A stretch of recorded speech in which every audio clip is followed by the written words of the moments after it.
আজকে বন্ধুরা আমি বেরিয়ে পড়লাম ফুটবল খেলা দেখতে সল্টলেক স্টেডিয়ামে, যেটা ছিল বিশ্ব যুব ভারতীয় ক্রীড়াঙ্গন স্টেডিয়াম। আমি বাড়ির কাছে হাই রোডে এসে সল্টলেক যাওয়ার বাস ধরলাম। এখন আমি বাসে বসে পড়েছি। আজকে হিরো ইন্ডিয়ান সুপার লিগে খেলা দেখতে এসেছি, মোহনবাগান ভার্সেস কেরালা ব্লাস্টার। এখন আমরা টিকিট চেক করে ভিতরে ডি ব্লকে এন্ট্রি করব। আমি ডি ব্লকে টিকিট কেটেছিলাম। আর এখানে স্টেডিয়ামে প্রবেশ করার আগে এখানে জল খাচ্ছে অনেকে, এখানে জল খাওয়ার ব্যবস্থা ছিল। স্টেডিয়ামে ঢুকে দেখি সবাই বলতে গেলে মোহনবাগানই ছিল, 15-16 জনের মতো কেরালার ব্লাস্টার ছিল। খেলা বলতে গেলে পুরো রেষারেষি হয়ে উঠেছে।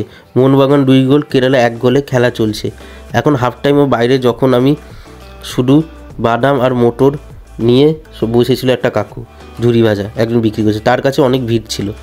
পরে খেলা শুরু হয়ে গেল আর মোহনবাগান 3 গোলে জিতে গেল। তারপর আমরা খেলা শেষ করে চিংড়িহাটা ক্রসিংয়ে আমরা বাড়ি যাওয়ার বাস উঠে পড়লাম। ভিডিও ভালো লাগলে প্লিজ চ্যানেলটা সাবস্ক্রাইব করবেন। দেখা হচ্ছে নেক্সট ভিডিওতে বন্ধুরা, বাই বাই।